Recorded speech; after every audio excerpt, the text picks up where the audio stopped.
3월 22일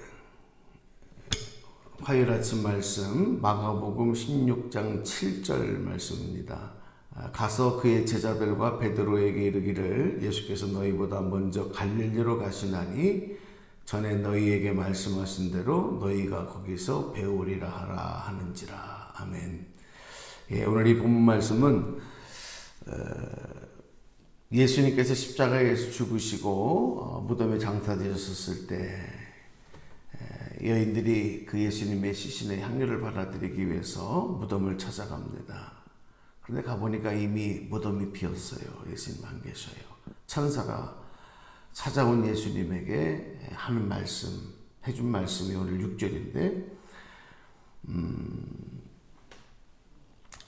너희보다 먼저 부활하신 예수님이 갈릴리로 가셨다. 그리고 너희가 거기서 부활하신 예수님을 만날 것이다. 배우리라. 이렇게 얘기해 준 말씀입니다. 여기서 이제 오늘 조금 우리 말씀을 한 번 더 읽은 이유는 이 갈릴리에서 왜 예수님께서 먼저 갈릴리로 가셨냐. 이 갈릴리가 나타나는 그 지역에 우리에게 던져주는 메시지가 뭐냐 하는 것을 조금 더 말씀을 나누려고 말씀을 한 번 더 읽었습니다. 어제도 잠깐 말씀을 드렸지만 이 12제자들은 가룟 유다가 이제 예루살렘 출신이고 나머지 제자들이 다 갈릴리 출신이에요. 근데 갈릴리라는 지역은 어느 한 지역만이 아닙니다. 물론 갈릴리 호수, 갈릴리 바닷가를 중심으로 한 마을인데 이스라엘의 지도를 보면 여러 마을들이 이 갈릴리 호수 주변에 이렇게 마을들이 형성이 돼 있어요. 그러니까 이제 그 전체 지역을 말하기 때문에 사실은 이 갈릴리 지역이라 갈릴리라고 하는 것은 굉장히 넓은 지역입니다. 근데 이 갈릴리를 중심으로 해서 갈릴리 호수가 갈릴리 바다를 중심으로 한 마을들을 다니면서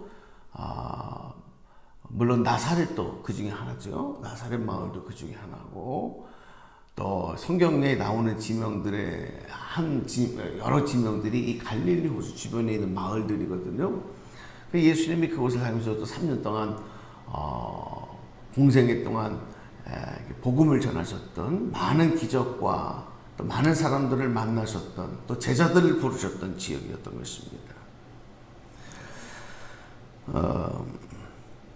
이 제자들에게 있어서 이 갈릴리라고 하는 것은 예수님과 나와의 관계 속에서 갈릴리라는 지역이 갖고 있는 의미가 어떤 중요한 의미가 있느냐. 그곳에서 예수님을 처음 만난 것이죠. 또 그곳에서 예수님께 부름을 받은 것이죠. 소명을 받은 거예요. 나를 따르라. 나를 따르라. 예수님 부르심을 받았어요. 소명의 자리예요. 소명의 자리. 그리고 그곳에서 주님과 함께 동고동락했던 것입니다. 그런데 지금 그랬던 제자들이 예수님이 체포되시는 과정에서 예수님을 잃어버리고 또 예수님의 죽으심 속에 낙심하고 절망하고 또 예수님이 죽어 창세되었다는 소리를 듣고는 절망 가운데 그러 빠져 있었던 상황입니다. 그 뜨거웠던 주님을 향한 사랑과 열정과 소명과 이런 것을 다시 회복하기 위해서 다시 회복시켜 주시기 위해서는 갈릴리라는 곳을 예수님이 선택하셨다. 이렇게 생각할 수가 있습니다. 우리가 신앙생활 하면서도 처음 사랑을 잃어버리고 은혜 받았을 때 그 뜨거웠던 열정, 그 감격을 잃어버리고 그것이 퇴색되어 버린 채 세상 가운데 살아갈 때가 많습니다. 또 성경에 보면 첫사랑을 잃어버린 교회와 성도들을 향한 책망의 말씀들이 있습니다. 처음 사랑을 회복해라. 오늘 부활하신 예수님이 우리에게 주시고자 하는 큰 선물 중에 하나가 바로 그런 것입니다.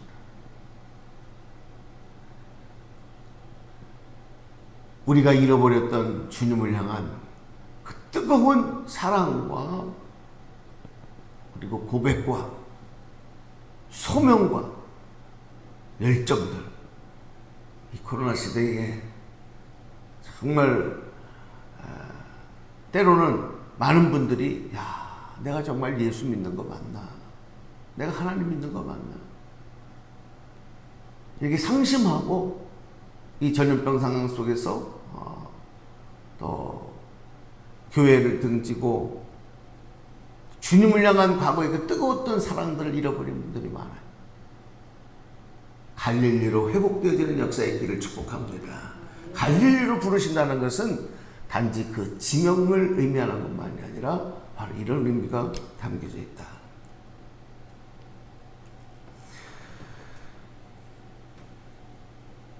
우리가 첫 단추를 잘 끼워야 된다는 말이 있잖아요. 첫 단추가 잘못 끼워지면 어떻게 합니까? 다 비뚤어지죠, 옷이.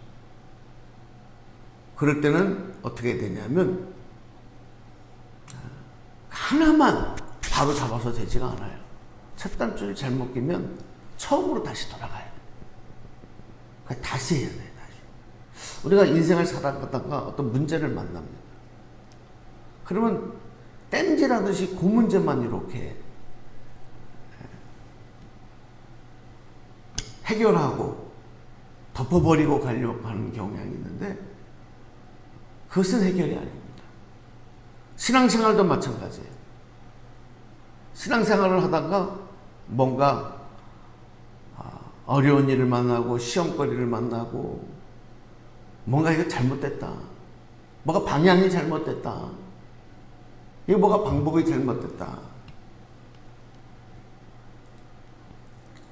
그럼 어떻게 해야 됩니까?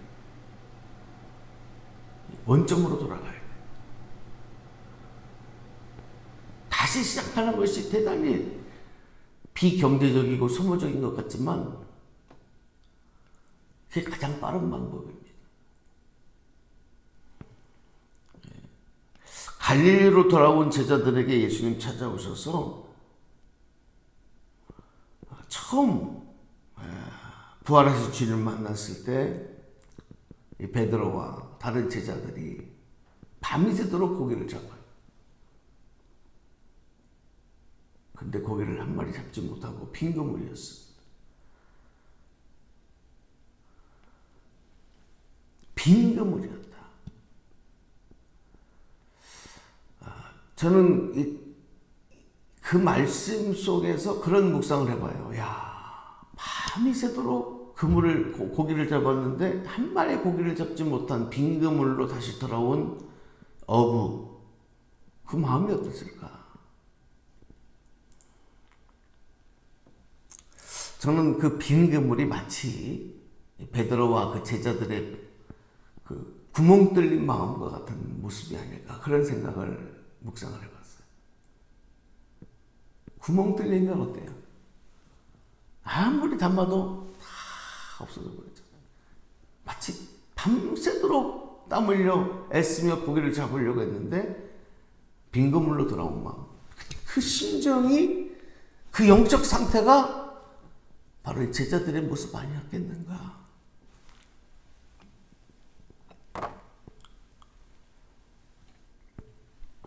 그때 예수님께서 그런 제자들 찾아오시죠. 그리고 배 오른편에 그물을 던지라. 그 음성 듣고 그대로 주님 말씀에 순종했을 때 그물이 찢어지도록 많은 것을 다시 잡습니다. 주님으로만 채워지는 거죠. 부활하신 주님을 만나야만 구멍 뚫린 우리의 마음들이, 우리의 영혼이, 우리의 심령이 채워지는 겁니다. 그때 예수님께서 그런 제자들에게 밤새도록 몸은 바닷물에 다 젖었고 피곤해 쩔었고 낙심하고 절망한 제자들에게 미리 조반을 준비해 주셨어요. 그리고 와서 먹으라. 아마 눈물이 월컥 쏟았을 것 같아요. 그리고 베드로에게는 3번이나 뭐라고 질문하셔요? 네가 날 사랑하냐? 저는 이게 굉장히 가슴 뭉클한 말씀, 마음에 들 때가 많아요. 예수님이 얼마나 베드로가 미웠을까? 인간적으로. 아마 저 같았으면 저 같은 성향에서는 그랬을 거예요. 야, 네가 제자 맞아? 응?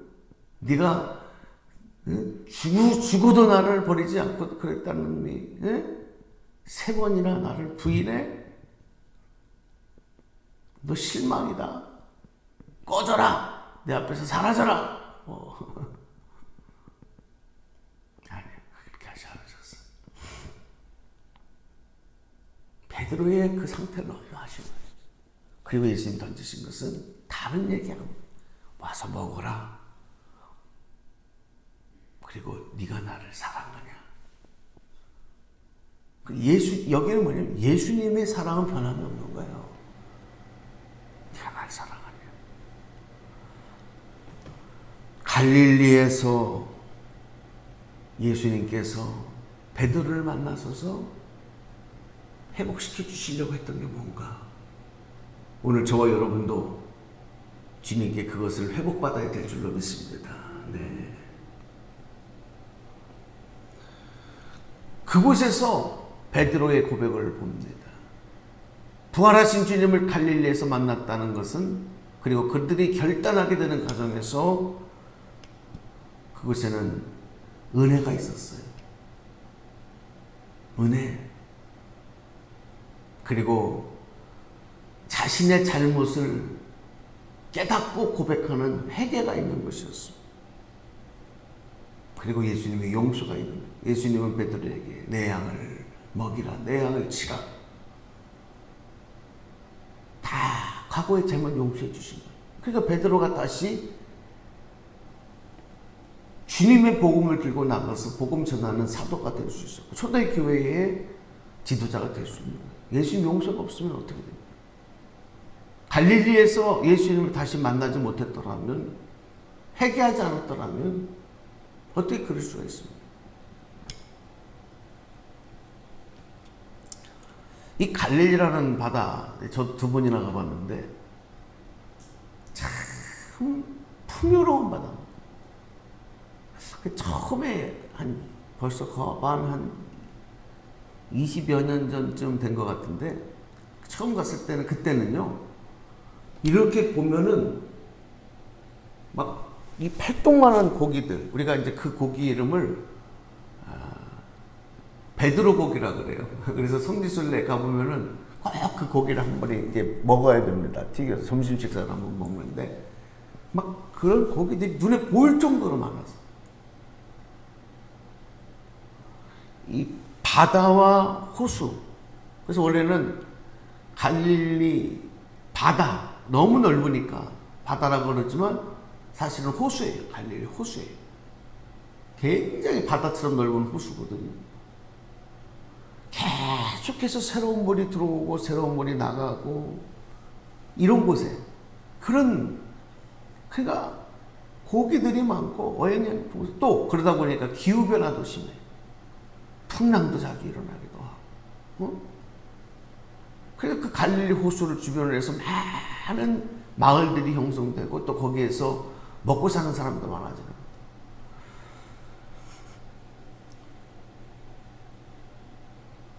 계속해서 공급되어지는 거죠. 이게 은혜입니다. 그런데 여러분, 이스라엘에 가보면 이 사해바다가 있어요. 사해바다. 죽은 바다라는 거예요. 왜 죽었냐? 잘 아시는 것처럼 사해바다는 물이 빠져나갈 곳이 없어요. 막 갇혀있는 바다예요. 그러다 보니까 물이 들어오면 계속해서 그 수분이 증발하고 염분만 강하게 나고, 거기 너무 염도가 높기 때문에 생명체가 살 수 없어요. 소금만. 그러니까 성지순례를 가서 사해바다 가서 꼭 한번 하는 거 있잖아요. 진흙을 체험하고 또 그 사해바다에 누워 있으면 몸이 둥둥둥둥둥 떠요. 신기합니다. 신기합니다. 뭐 그런 체험을 할 수 있지만 거기에 생명이 없어요. 이게 사해바다. 왜 예수님이 사해바다가 아니고 또 다른 지역이 아니고 예수님이 태어났던 베들레헴, 응? 그것이 아니라 갈릴리로 먼저 가셔서 제자들을 만나기를 원하셨습니다. 예수님 생명 주시기를 원합니다. 생명 주시기. 오늘 우리가 이 갈릴리의 의미가 참 담고 있는 의미가 많습니다. 그리고 마지막 우리 거기서 주셨던 게 사명입니다. 사명. 주님 만나고 부활하신 주님 만나고 나니 사명이 생겨요. 네, 모든 게 회복되고 그 은혜가 채워졌기 때문에 그 은혜를 또 흘려보내야 돼요. 그래서 사명이 생기는 겁니다. 오늘 여기까지 말씀을 드릴게요. 부활하신 주님을 우리가 만남으로 인해서 우리 또다시 우리에게 주시고자 하는 것. 십자가에서 그 생명을 우리에게 주심으로 우리를 구원하신 주님이 부활하셔서 또다시 우리에게 주시고자 하는 게 뭔가 오늘 말씀을 통해서 전했습니다. 그 예수님을 만나야만 회복되는 겁니다. 부활신앙으로 다시 무장하시고 주님 사랑과 은혜로 채워주셔서 오늘 사명의 삶, 주님과 동행하는 삶 사시는 여러분 되시고 오늘 방송 영상을 통해서 내받는 우리 모든 분들에게도 그런 은혜가 있으시기를 주님의 이름으로 축복합니다. 네, 기도하겠습니다. 하나님, 오늘 갈릴리의 의미를 다시 한번 묵상했습니다. 생명을 주시고 다시 은혜를 공급해 주시고 그리고 사명을 주시기를 원하시는 우리의 빈 그물과 같은 마음들, 심령을 다시 채워주시기를 원하신 주님의 사랑을 깨닫고 오늘도 그 믿음 붙잡고 그 소망 가운데 나아가는 저희들이 되도록 도와주시옵소서. 하나님, 오미크론의 확산으로 인해서 또 이렇게 어려움을 당하시는 분들이 많이 있습니다.